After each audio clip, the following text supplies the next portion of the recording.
just before in our best of 3, we did unfortunately see Antic eliminate Fury, and we're about to see another team be eliminated. It's going to be either Kanga or Ion. So let's start talking about our rosters and this matchup to see who we might be potentially favoring. Starting off with Ion and their roster, they played yesterday. They fell from that upper bracket that they were able to secure with 4th position to now being in lower bracket max.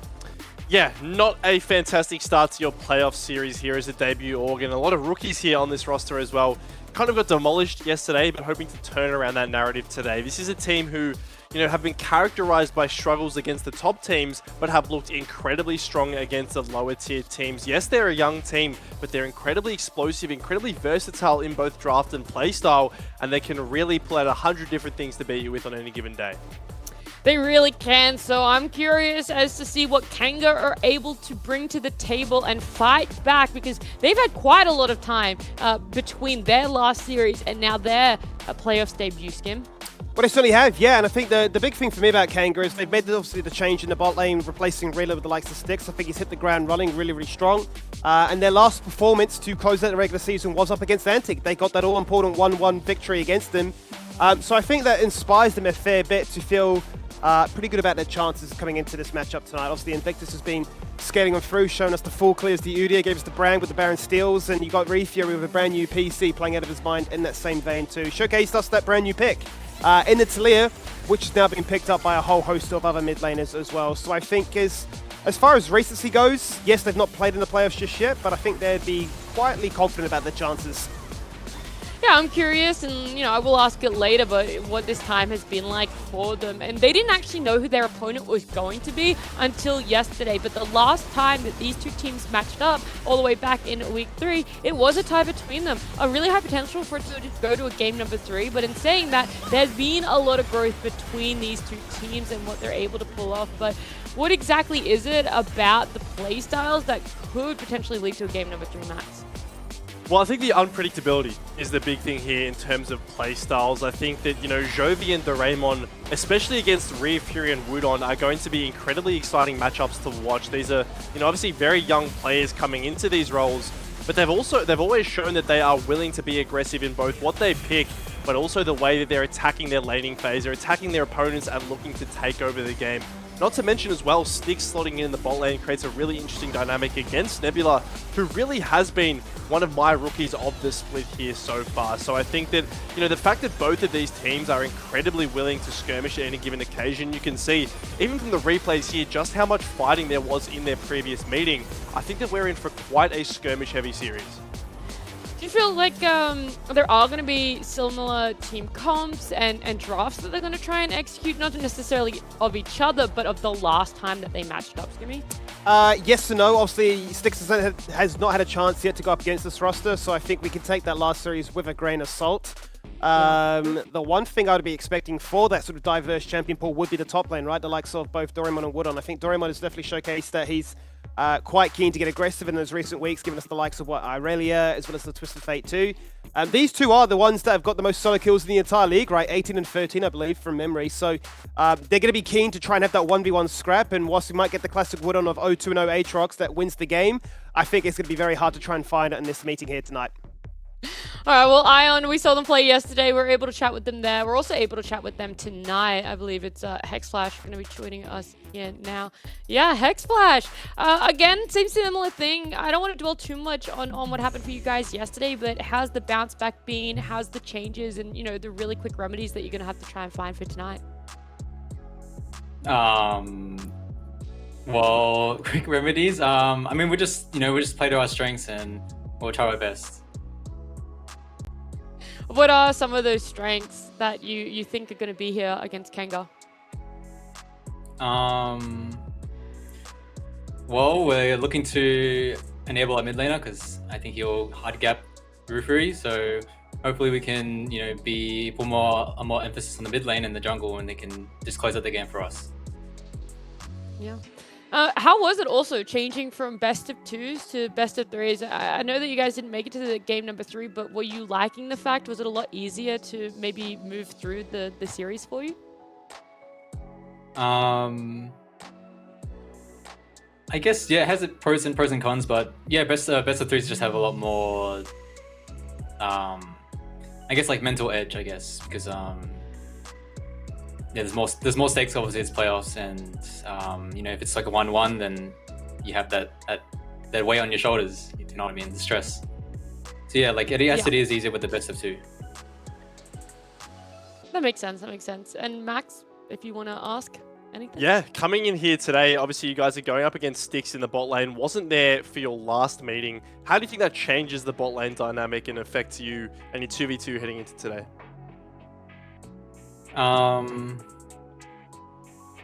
Well, Styx is just a good Ezreal, so let's see if we can expose him tonight. Is that all he's good at? He's good at other things. We'll see. I haven't really scrimmed a lot against Styx, but you know, I respect him as a player as any other player. So I'm looking forward to versing Styx and seeing what he can do. But he beat Antic, so Fantastic. he's the GOAT.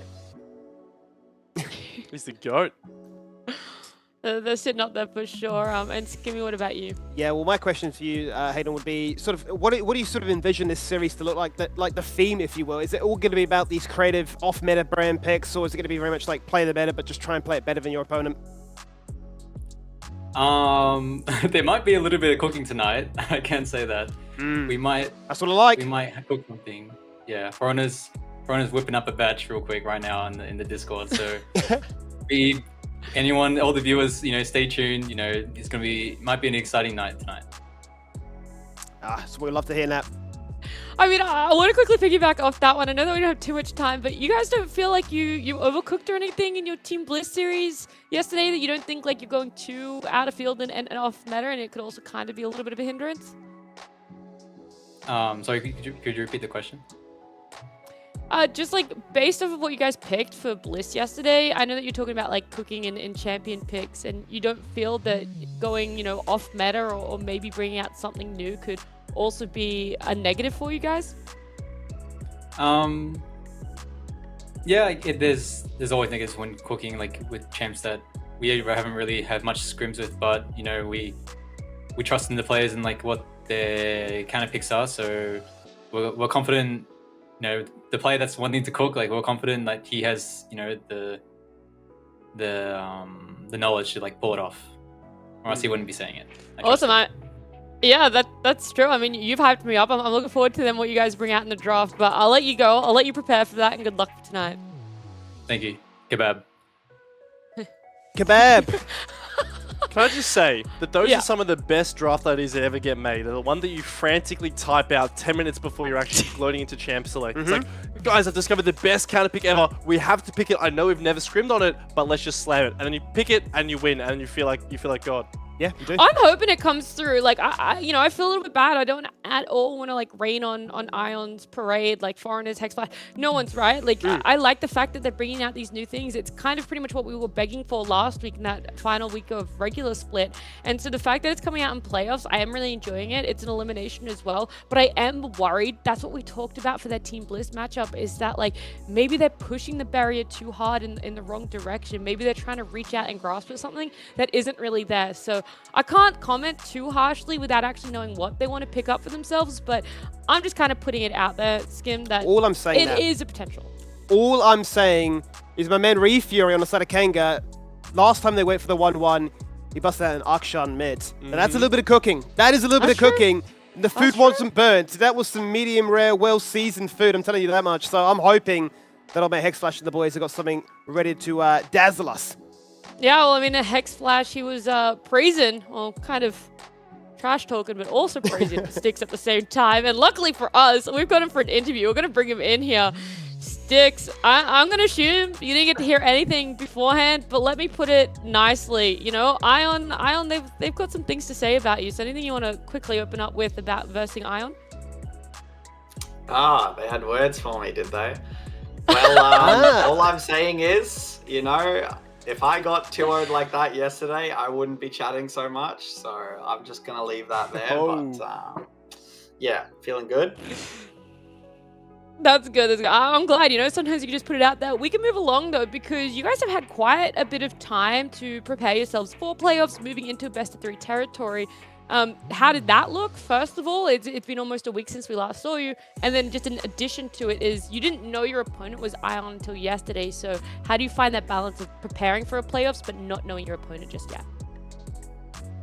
I think the key for us definitely was that we didn't think too much about like what our specific opponent was going to be in terms of like our game plan and our team identity. I don't think that changes too much based on like what our opponent is. We like to play the same stuff no matter who we're playing against because it works against most teams. So definitely we sort of just prepared some drafts that play to our strengths no matter what the team. Obviously there's going to be some, you know, individual tailoring, but yeah, we're pretty confident that no matter the opponent that we're coming up against, we're going to come out on top. So Oh, I love to hear that. Can we jump in here, please, with your question? Yeah, well, I suppose I'll move to the question I asked the Hexflash just before, right? Sort of about the theme of this entire series. Are we looking to try and play the meta champions and just try and play it better to, I suppose, make that long lower bracket run to go up against some of the higher seeded teams? Or is it all about those pocket picks, those craziness, right? Obviously, we've seen you play like a top Riven. We've had Ornn support. Obviously, you got a chance to play the Ezreal. So is that going to be the theme? Let's look to try and upset them with champions they're not used to? yeah, I definitely think there's, you know, like all I'm going to say is I won't reveal too much, but there's been a little bit of cooking going on over the last week. I think now that we've played more and more together and we've got, you know, quite a few scrim sets under our belts as our current roster iteration, I think we're pretty comfortable with sort of branching out a little bit and seeing what works. And yeah, we've definitely got some stuff cooked up. So you might see it tonight, you might not, who knows? Fingers crossed. Then I can go chef's kiss. It's out there. It's out there. And Max, lucky last. Yeah, first of all, good luck for tonight. Obviously, the last time you Thank two you. teams met, you weren't personally playing. It was Reela there in the bot lane. I want to know, first of all, what you think is going to be different with you at the helm as opposed to that 1-1 that we saw previously, and how much heat have you taken, you know, from that previous meeting, perhaps in terms of reviewing and learnings from that? Yeah, I definitely think. Look, I don't want to say that I changed the team dynamic too much, but I definitely think that maybe I bring a bit of late game sort of composure to the team in terms of like macro decisions and maybe like sort of taking the small wins that we get and not trying to get too greedy. So in terms of like differences between us, I would say that's really more the major thing. I think Real is like a really good player as well, and you know, he had some really strong performances, so I'm not trying to like say that I'm, you know, an obvious upgrade or anything like that. But yeah, I definitely think that I sort of, yeah, bring a bit of maybe composure to the team. Love the humility. And I love the interview. Sticks, thank you so much for joining us. We'll let you go, though, to get ready for your series, and good luck tonight. Thank you so much, guys. Have a good night. You too. See ya. All I'm expecting, well, Yeah. what I'm hoping for is much like we get the why not celebrations, we get the sticks celebrations as well, The right? With, bye-bye. like, the whole like, nah, like all this, like, it's Oh. too good. Dude, he has been like, why not's done the dances. Sticks is going for maybe more of the Gen Alpha memes. So mewing in one of the game celebrations there. But let's have a look at the previous meeting between these two teams. Again, we reiterated it quite a few times here, but the fact that Sticks wasn't on it is probably going to change up a lot of how Kanga drafted themselves, how they pick for themselves. But it really was the Doraemon show. Jovi as well really putting up an outstanding performance too, but the top, the mid, you guys highlighted it. That's where the eyes are going to really be. But I'm hoping as well that bottom lane could potentially have a better performance for themselves on the side of Kanga, and drafts I think are really going to be so open-ended based off the two interviews we just had, Skimmy. Yeah, so the thing that makes it interesting for me in the bot lane is we've heard from Nebula already mention that he's not really keen to try and pick up these AP mages. I'm not sure if that encompasses the Smolder or not, but I think you're sort of expecting all these very prototypical AD carries like the Jinx, like the Aphelios to sort of reign true. I think for me, it's about making sure that Foreigner doesn't go another game without finding a single kill. He's got the most experience on this roster, really has to lead the helm as that shot caller. You can sort of see from the stats we mentioned before, these are two teams that really rely on their solo laners to try and do the heavy lifting. In particular, that top lane is what I got my eyes leading towards here, Max.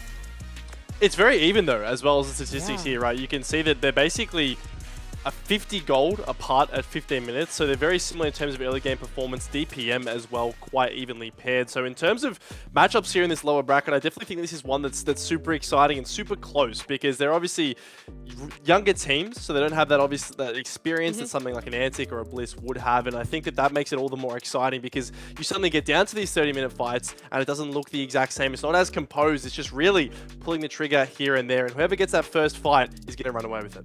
Yeah, I like the damage share as well, how like quite even it was. So it's not like one person kind of standing out in the team. But what we just saw up Alotha previously is Ion coming in as the highest seed for game number 1. They're going to pick up blue side for themselves. They want to be able to have first pick. Hopefully Kanga can have the counter pick in themselves. Also !Discord in chat if you want to join our Discord. They're talking about a the fan votes there for matchups throughout the playoffs. So that's going to be happening all week for yourselves. And if you're already in Twitch chat, typing in !Discord right above it or over above Max on the right hand side there, you guys can use your Twitch channel points to predict game number 1 winner. Ion, Kanga, not sure where you guys want to lay with it, but for us here on Talent, I actually don't know what the boys have gone for, so let's see the predictions. Okay, Max and I are the same here. We think a 2-1 for Kanga, but Skimmy dominant 2-0. You don't even think Ion's going to get a game on the board. Yeah, there's just a part of me that believes that Kanga are just going to run away with things. I believe that Refury is going to go absolutely crazy now that he's not capped to 30 FPS, and that, Styx is going to showcase that, we've changed the pieces here in the bot lane, but, I've just got that much more depth, that much more composure. It's going to be an uphill battle. Yeah, I liked what he said, by the way. I don't know how often it happens in LCO, but for teams at times, it's very like a player comes in and it does really shape how a team plays or how they want to draft. So I think that could be something for Kanga. It's something that they can rely on, and maybe it's going to be enough to bring them success. Either way, though, we'll see what does happen in game number 1 as Champ Select is ready. It certainly is. Thank you so much, then, Nat. Let's load into our second best of 3, our second elimination game of the night. And a chance to see really what does take place, because for the side of Ion, with first pick priority, they ban away not only the Ezreal for Styx, but then the Senna for Kurak. And thank God it's a Smolder red side ban. This is something we've been crying out for the whole night. Really has felt like the pick of the meta, and a nice Talia ban from Ion here. This is actually something I wanted to mention before the draft, but I think that Ion, from their interviews, right, Hexflash said to himself they want to exploit the mid lane matchup. And what's a really good way of doing that? Well, it's denying the super safe Talia pick that Rhea Fury has been seen to default towards, right? It makes things like a Yone, even Azir getting offensive, so much harder here. So by denying that, they really are allowing Jovi to have his way in the lane. Now, that being said, TF taken off the board, not allowing that up towards the Raymond there in the top lane. But there still are those S-tier 80 carries available. Kalista, who has slipped a fair bit in terms of priority, and Varus still on the cards here. So he is on the cards, and that is seemingly the go-to option right now. Let's see what they decide to match into then on the side of Kanga. The usual response we've seen time and time again has been, especially on red side anyway, just slam the Xayah Rakan. That was what they certainly did last time they met Ion, rather, from a red side position. So that was a first pick rumble that time around. So with all the changes that have taken place between now and then, what is all their prep led Kanga to believe is the strongest response?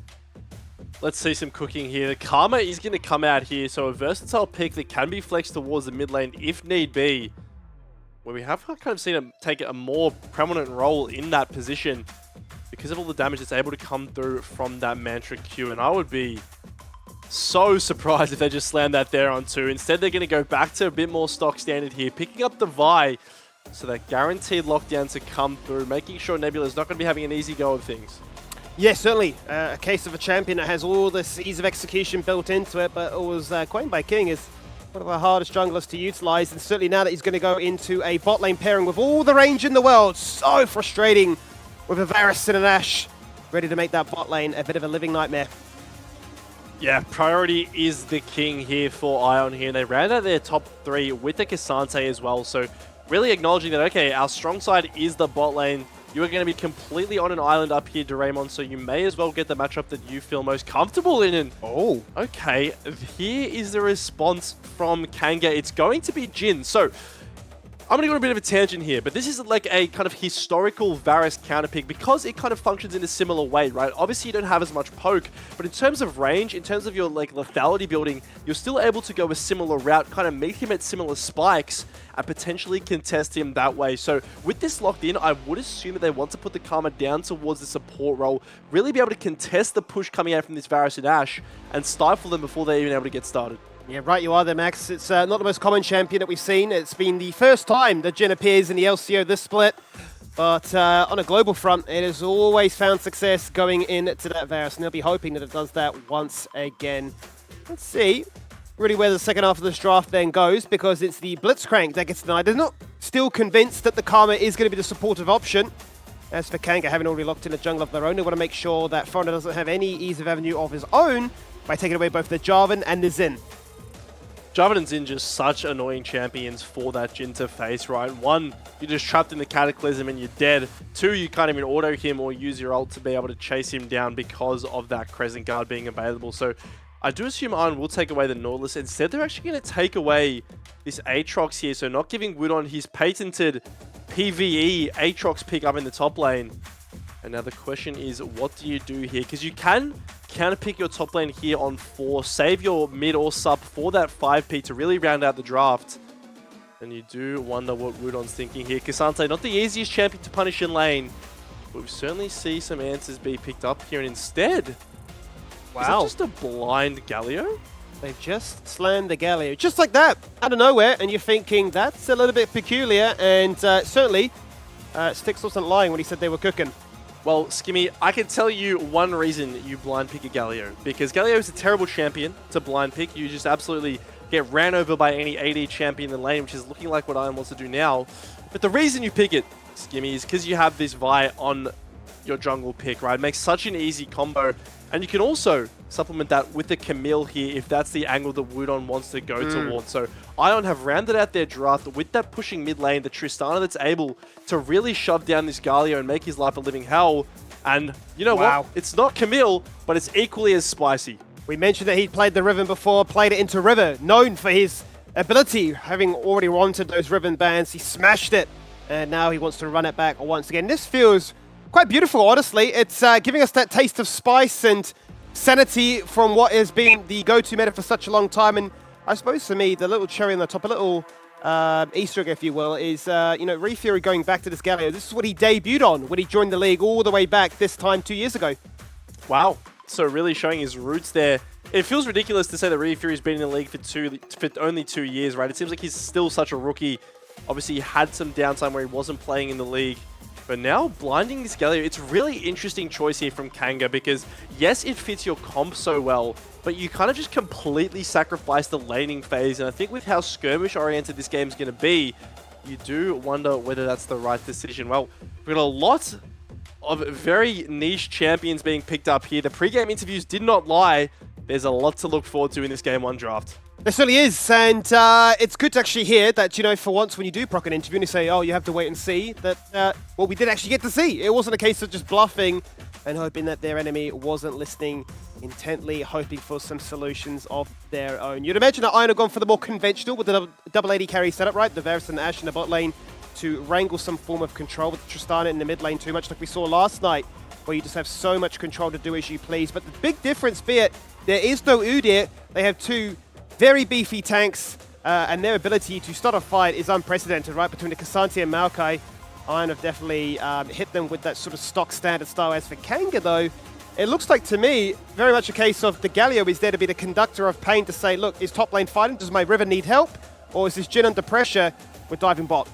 Well, that's the interesting situation here, is this is by no means an easy Riven game, right? K'Sante, it's a decent matchup, because if he ever goes into the all-out phase, you do just have enough damage to kill him there. But you're also against the Maokai Tristana, which are two champions that Riven isn't really that fond of facing, because of how much disengage is to come through. So that's the first question mark for me for Kanga, and the second one is really how this Jhin is going to be faring in the bot lane. Jhin, if you've ever seen him play in a competitive game, you'll know that his weakness is killing tanks. This Maokai and K'Sante are going to be in his face constantly. And the question is, do Kanga actually have the damage to be able to burn through those HP bars? They'll need to stay ahead, because if they fall behind, it is a tall order to be able to kill this top side in game 1. But it certainly will be, Max. That it certainly will be as we load into the Rift for our second best of 3 of the night. A second elimination in that lower bracket. Iron and Kanga taking to the Rift to show what they're made of. Iron coming in as that 4th seed with an upper bracket showing last night. They drop on down. And they go up against the 5th seed in Kanga. The last meeting with different rosters ended in a 1-1 draw. There's a bit of spice in that one, and there's a bit of spice here tonight as well. It's time to see if there's any level 1 shenanigans, but as we can see, they've both invaded opposite ends. Nice read here from Kanga as well. You can see that because they are sending members to the top side in that blue buff, they want to make sure Styx is hovering back, not able to fall victim to any potential level 1 play. And with that ward there, you do imagine Woodon is in position if he needs to be able to harass Foreigner if he's going to start there. But it doesn't look like it's going to be the case whatsoever. Kurak, or you can see it almost looked like he was about to face check this bush. Styx. Gotta be careful. Out comes the pounce. Rocket jump instantly. Styx with the focus. Oh, so low. The flash underneath the tower. Jovi's going to die for it, but he'll be happy with that first blood. And if they get the invaded and stealing this blue buff right afterwards, you'd say it's a win overall. Yeah, they're very happy with that start here from Ion as well. The TP is going to come out from Jovi to be able to get him back into that lane phase with no time wasted whatsoever. Now, kind of a pro for Styx is that he will get the kill there. You could see Kurak held his auto attack, so the turret kill would go over to the Jhin. That's going to make him feel slightly better as he will have an item advantage coming back to lane. But you can see really nice level 1 planning here from Ion. They acknowledge that they have that double Hail of Blades AD carry in the bot lane, which are just so potent, meaning that they're going to be able to push him out of his bot lane jungle. So Invictus doesn't get to start his blue like he would have imagined. And he actually only has 2 CS here, Skimmy. I don't know what happened there, whether his wolf camp got denied away, but that means his jungle clear will be significantly slower because he didn't have access to that level 2 after the first camp. Yeah, you can only imagine that's the case, right? It would seem very bizarre for you to walk away from a wolf camp and not complete it. It's disappeared on the map, and it's interesting, right? For the overall, I guess, vibe of tonight has been if you're playing the Vi, you will just get simply put behind, and it will be an uphill battle to try and wrangle any form of control back. We've known that Invictus has been very keen to try and go for this full clear style, whereas Foreigner much more of the LCO veteran to showcase that it's all about the ganking, all about the pressure, making sure that those steady hands do prevail. Yeah, and you can see already how hard this mid lane matchup is for Ryu Fury. He's opted for the Doran shield to provide that extra bit of sustain in his laning phase. But even so, Jovi, with this longsword advantage, will just be able to crash the waves, and this becomes the issue here. Is this mid lane, bot lane priority that you're always going to have as we take a look once again here? Yeah, seems like Foreigner just plain and simple. Oh my goodness. No way. The damage over time from his jungle pet killed the big wolf.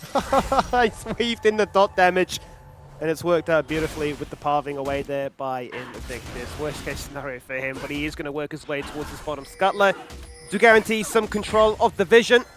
And then focus it into mid lane with the red buff active. Fury not able to land that taunt just yet. The stun, or rather the headbutt in, can just get simply buffered away by a nice rocket jump. Very hard to shut this Tristana down. I'm so surprised he doesn't flash after him though there. Like, he can just close that distance, knows that Tristana has no flash. Even if you're insta-taunting, you'll be buying time for Vi to get that bolt breaker off. So a bit of a missed opportunity from the Kanga mid-jungle there. As we check back in with bot lane. This is really where you do expect the skirmishing to be early on, right?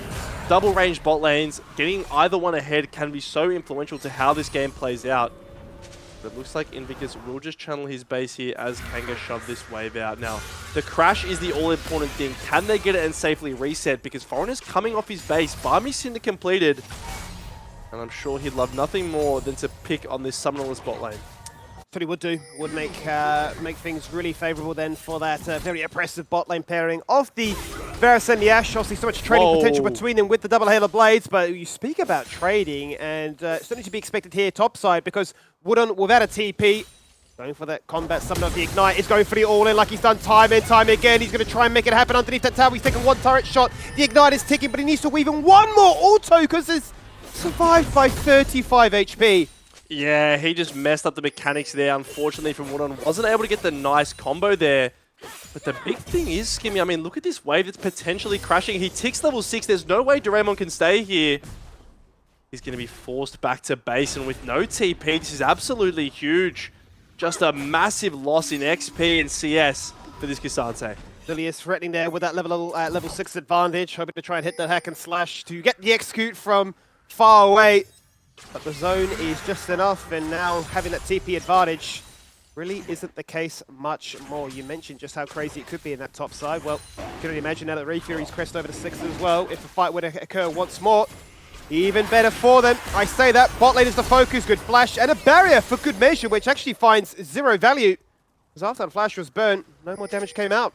Yeah, the thing is though, is this will partially reset the wave, which is the important thing for the Kanga bot lane. You could see Invictus was hovering towards that bot side because he was anticipating Foreigner to come and gank. But all this while, Foreigner's been building himself up a really decent CS lead now, 42 to 26 here, which is going to be even more once he completes this dragon. So, you know, Maokai typically isn't this early game hyper farming jungler, but he's definitely playing it like it is. Certainly is. He's on one right now. He's going to be an incredibly strong tank. I do wonder if he's going to tech into a more AP-orientated build, like we've seen in the past with the Leandris coming in first. As they will be very AOD-focused otherwise, but that's a question that we can ask once it comes around. I suppose there is the other argument, like you mentioned during the drafting phase, of just building full tank, picking up a Frozen Heart, Twisted Advance on a Jhin, and just laughing at him suffer by doing 0 DPS. Well, I mean, you certainly have enough damage, especially with this Tristana coming online. You know, it looks like the route Foreigner wants to take. Always been so good at playing that facilitative role. Because right now, Invictus will be spotted out here on this last scrub. He does have Smite though, so likely we should just be able to finish this off and get out scot-free. Raymond just has to watch as that is taken in his face. But as we check back in with mid lane, 20 is now the CS gap. And you can see a turret plate soon to fall here in this mid lane. Jovi doing such a nice job of peppering on towards Rhea Fury. The support's brought up for good measure, but there goes the taunt. But there's always a rocket jump. There certainly is. That shield taunt is always going to be there, hunting for a moment to strike. And Jovi, ever so keen and focused in lane, is going to deny the potential for a nice little roam there by Kurak off the reset to find any form of success. You can see Foreigner summoning all these saplings in multiple different bushes, acting as a pseudo wall, really there to reveal and guarantee that he can continue to press his lead. You said before, up by 20. He's up by even more after this. And Invictus unable to actually invade because he doesn't have priority. That's the really hard part. I mean, top lane, yes, you did have that massive push. And really, that is where you could be leveraging a priority. But after you took those Void Grubs, what more is there for you to get? You really do have to play damage control to an extent, because if your bot lane is left alone on a wave like this, just the threat of Foreigner can be enough to really put pressure onto the Kanga bot lane here. As you see, they will manage to pick up the majority of that CS. And Styx has actually been forced to go. Hold on, here goes Nebula.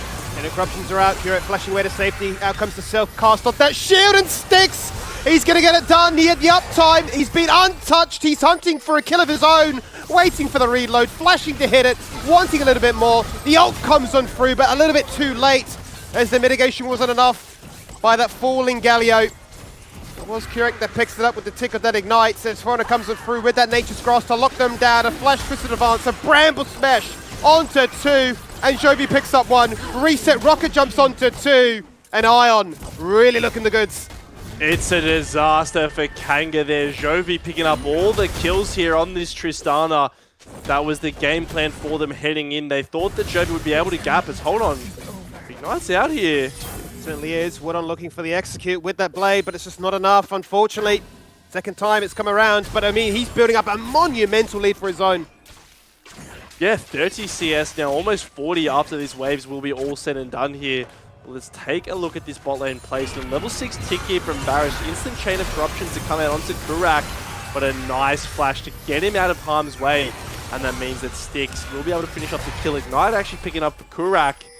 And then he's going for, but this is a Jhin with basically only boots in hand, not really doing too much damage. Rhea Fury arrives to the scene, but what does this Galio actually do? And by the time Foreigner rocks up, has the flash available, he turns it around. It's also a nice mechanical play here from Jovi. You can see Invictus still has flash here, so waits till 3 charges of the bomb have been popped, jumps in. So even if there was that flash to come out, he'd have a second jump to follow. And now this mid-jungle gap is really pronounced here for Ion. Oh, it's terrifying. Absolutely terrifying. As you say there, Max, 10 minutes on the dot. And Jovi's reset in with a 4-on-1 scoreline to pick up a Kraken Slayer, doing so much damage so early on for Tristana. Just feels a little bit criminal. Let's check in with the overall gold, and you can see that it really is light and day between everybody that even touches the sorcerer. He's up by 1,000 on no Fed member for Kanga, and even Foreigner is sorely lagging behind. Yeah, I mean, basically if you took him off, it would be a pretty normal gold graph, but you can see that Jovi has just been so good at getting active early on in this game, and this was my concern with the Galio pick early on, is you're just completely ceding your priority in a game where you already have to be playing for your bot lane to get the push. But now Jovi making it a living hell for Ryufury in this middle lane. You can see as well, Foreigner is up towards this top side. Knows that Woodon loves to get aggressive, especially with that ultimate coming back on board. They're looking at him, but he has flash. They certainly are. They're going to try and find what they can. Instant flash out of that bush. Like the sapling on wall there to protect any kind of craziness, and you can see the patience from Foreigner more than anything, right? Anticipating that Invictus may be hovering in the area, ready to counteract and be there to act as that second member. It wasn't to be though. He's put his attention towards bot side, playing around this Jhin, making sure that this Jhin is their focal point. And it will be that simple trade there with Kanga finding the first 3 Void Grubs. Iron will respond with the second. Yeah, it just becomes so hard to make any plays when Tristana can move as freely as she does. Also a nice just lean from Foreigner to get up towards that top side. Force the flash out from Woodon. And that also buys a little window in which Doraemon feels free to walk down. So Foreigner, you know, basically every team we speak to kind of paints him as the player to look out for on Ion, which can often go understated because of how explosive some of these solo laners can be. Check back in with the bot lane here. Invictus is here if there's a play to happen, and I think it just might. Hard forcing the play. The patience is rewarded. Now looking for a double kill with double ults coming on out. At a range of the curtain call, his Styx is forced to cancel. And Hex Flash relegates himself underneath this tower. The Mantra Q not connecting, but the damage was always going to be there. Invictus may die! The shield from the Karma just simply not enough. And Iron have to be happy that they at least walk away with something. Yeah, they trade one back, but Invictus there, nice play to get both kills onto the bot lane of Ion. Ryufury in the mid lane, he's just getting solo killed. Ryufury might just simply fall on down there. Very lucky that the shield came in at the clutch of time, but a flash jump across. Scratch your heads, because this Tristana really is a 1v9 menace. Yeah, it's so brutal in this mid lane. You can see Ryufury very frustrated with how things are turning out in this mid lane. Not what he wanted to get from the draft. You take a look once again here. So off this wave crash, you can see Ion, they're wanting to deny this wave from going into their turrets. They use the Barrier aggressively, but that buys time for Invictus, who's just been waiting in this area to get back. And you can see actually off this play, Invictus missing the Q, which means the aggro goes onto Kurak here. He's the one taking the turret. And ultimately it gets so charged up that it will take down Invictus eventually. But, you know, in a game where Tristana is so far ahead, you need to get gold back into your carry somehow. And that could be the thing that brings Styx back into this game. So it could be, and they'll be relying upon him to try and do the heavy lifting to get themselves into a strong mid-game point, because Jovi at this stage is really going to do as he pleases.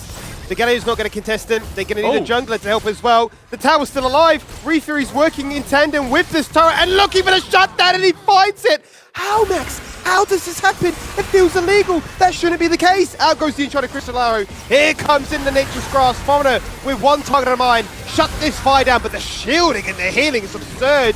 And they get completely baited into a falsehood. Doraemon TPing in, thinking I'm here to rock up and showcase what a Cassante can do. But even he gets locked on down by the damage. And Kurak, as a supportive Karma, he's got 3 kills. Yeah, Ryufury catching out Jovi on the bot side of the map as Hold On Styx. He's popped the curtain call. He's just going to kill some minions with it. But a fantastic turn of event there for Kanga. Jovi really just greeting to try to kill that turret. Gets cancelled on the rocket jump and falls down to Ryufury in that 1v1. And that opens up the window here. You can see that after this play happens, he's incredibly quick to TP, as they know that Hex Flash, no summoners from that previous fight, they're very willing to collapse on him. Foreigner is there for the response, but plain and simple, Kanga, they have the numbers advantage, they get people to the area first, and they're able to secure the fight here. Ryufury, you can see, buys the CC, which allows the flash forward to come through from Styx. It's a good knockback from Doraemon, but ultimately there's just too much shielding, too much CC, and Woodon with a fantastic R2.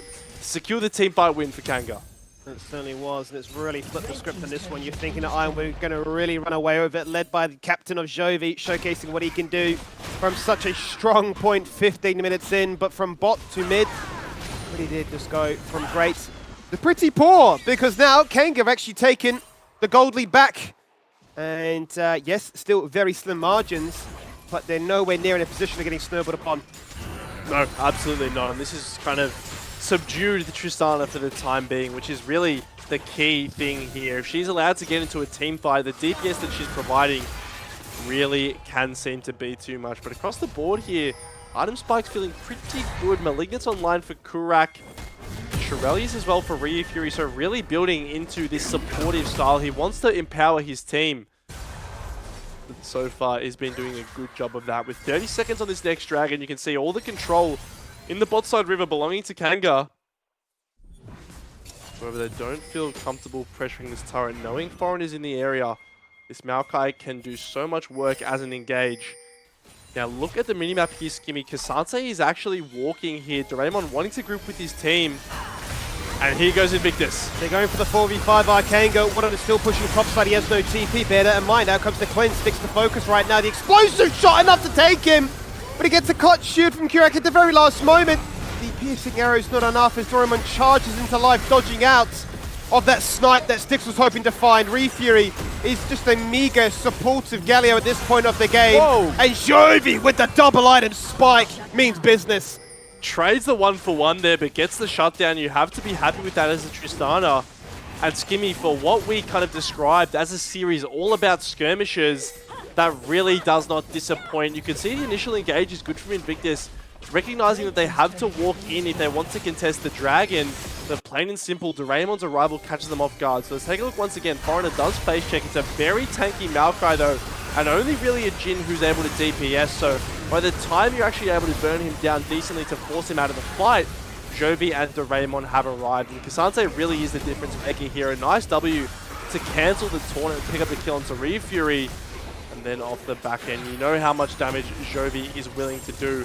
Just trading 1-for-1 here, I don't think it's the worst thing in the world because you do get that shutdown from Karma. So pretty gold positive trade. As we come back out, 1,000 is the gold lead for Ion. It certainly is. They keep flipping and flopping all over the show. In their last series, the gold lead never went over 10,000. Never actually even reached 10,000. That's how close these two teams are. As once again, the focus becomes about finding a skirmish. And I feel like, really, this game is about, well, who cares if there's an objective or not? We just want to scrap.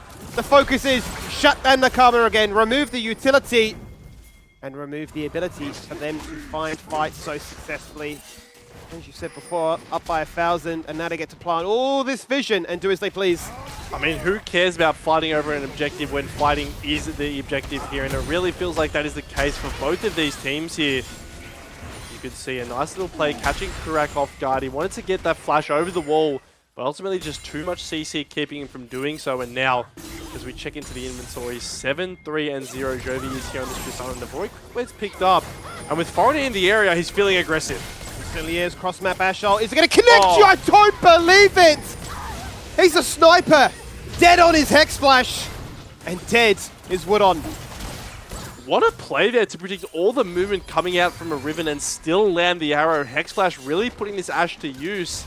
And once again, it is Jovi who's going to pick up the kill here. You can see Ryu Fury TP's in, but this Galio really offers nothing more than CC and a bit of a speed boost to his teammates.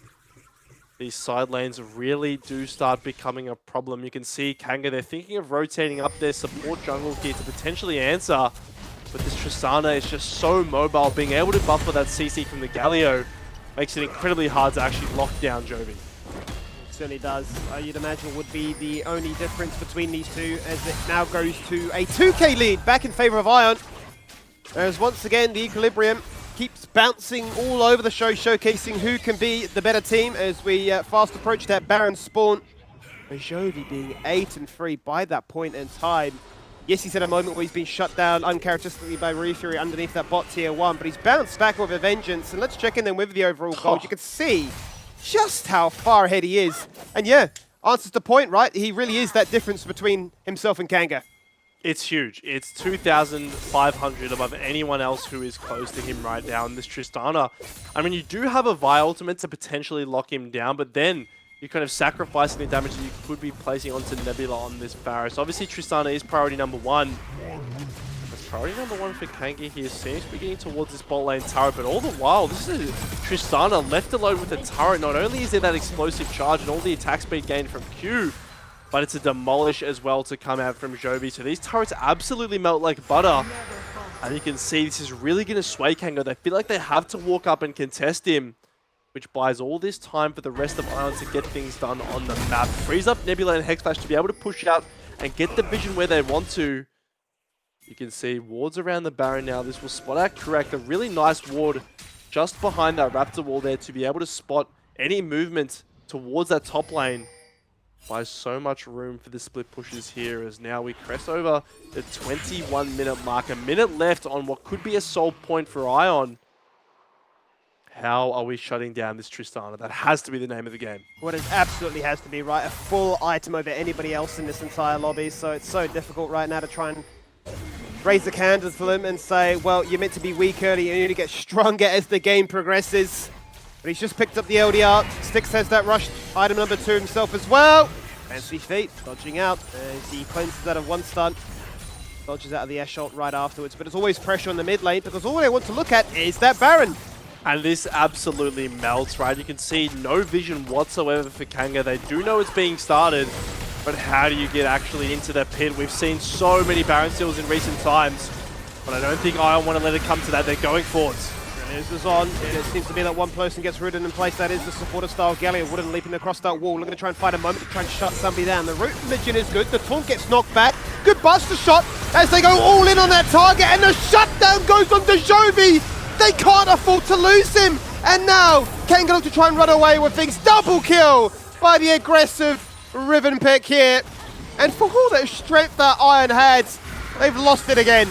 Kanga are snatching victory from the jaws of defeat here. They turn it around with a nice CC layering onto Jovi, who's unable to flash and get out of it.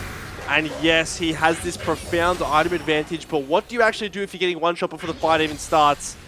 And you can see Kanga, they will try to take this Baron in response. Fury making sure that Foreigner cannot get anywhere near this pit. But he wants to look. He's going to pop the Scry's Bloom, get vision, and he's not going to be allowed into the pit.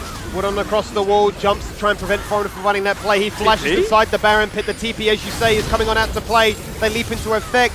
Jovi's back. I've got that CC, I've got that damage, but he's just dead on respawn. That's not what you want there. Running in one by one, a bit of desperation so early on into the series. To showcase that we want to remove as many Baron buffs as possible. All they have, in fact, removed is that of Karma. I mean, what is Jovi doing there? Plain and simple, the TP in is good, but he dashes over the wall there without any teammates to back him up, gets CC'd 100 to 0. As we can take a look at how this initial fight unfolds. You can see Fury very fast here on this Galio, able to get out of the initial engage that Ion wants to put on towards him, and then this taunt actually lands onto Jovi that allows Invictus to get in range, and then Woodon, he's ready to pounce, flashes in, gets the kill, and you can see the R2 here actually picking up Nebula on the back end there, so those 3 kills, enough to signal the Baron. And it was the slash across the wall, the fadeaway kill, the 5-man attempt on that Baron.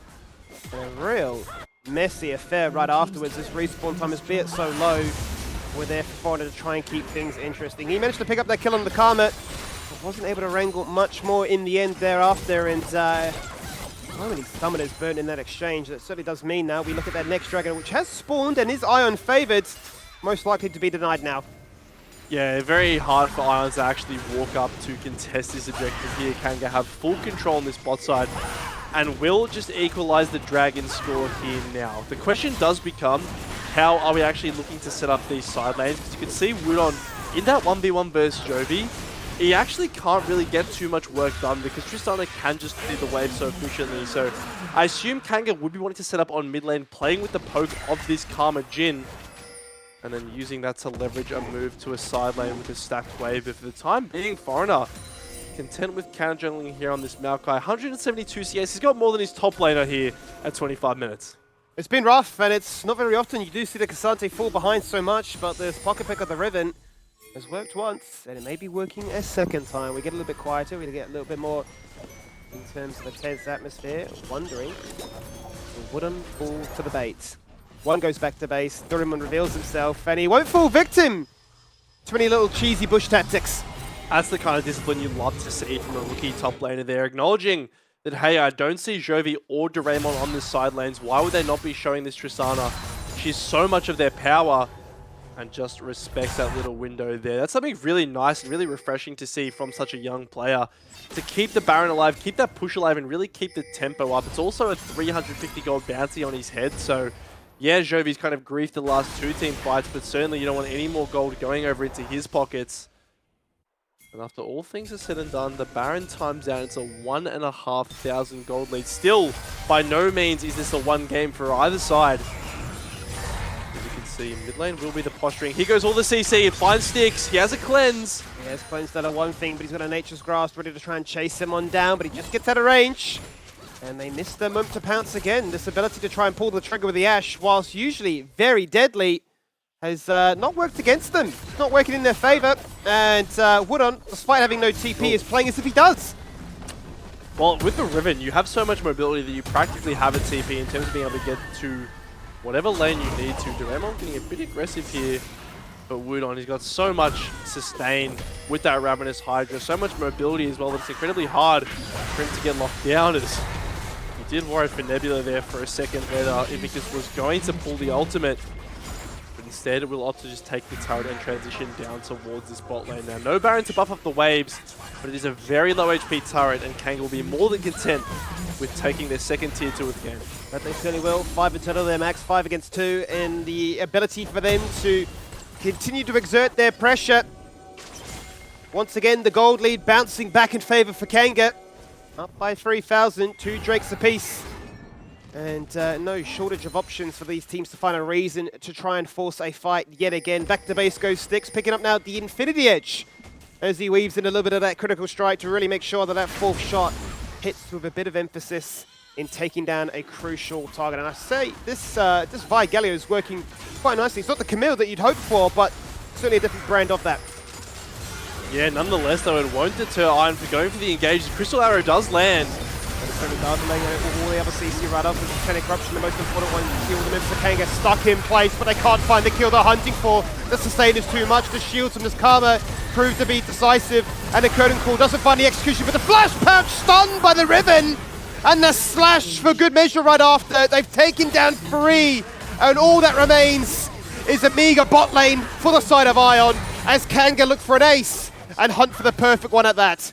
Ion choose their fight, and they also choose their downfall in doing so. Simply better execution coming out from Kanga, finding the carries with that cohesive engage, and they have the wave here. Now, is Nebula enough of a deterrent? I don't think so. Kanga are looking to close out game 1. But they certainly are, for all the measure, for all the merit, and all the spice that Ion delivered in that initial passage of play. To have the most fed Tristana, but to not be able to utilize it, they're going to feel as if they did get robbed. They had all the CC, all the damage. But Kanga, with this double supportive style gameplay, reign supreme. They absolutely do. Like you said, all the priority was going in favor of Ion, but Kanga, unrelenting, they hold out, they withstand the storm, and they get to the team fights where they use that Galio, use their Ribbon pocket pick, and they will come out strong, taking the series 1-0. But they certainly will. An elimination game here. Iron having dropped to the lower bracket last night. They don't want to leave it now. They want to bring it to a game 3. Let's see right after this.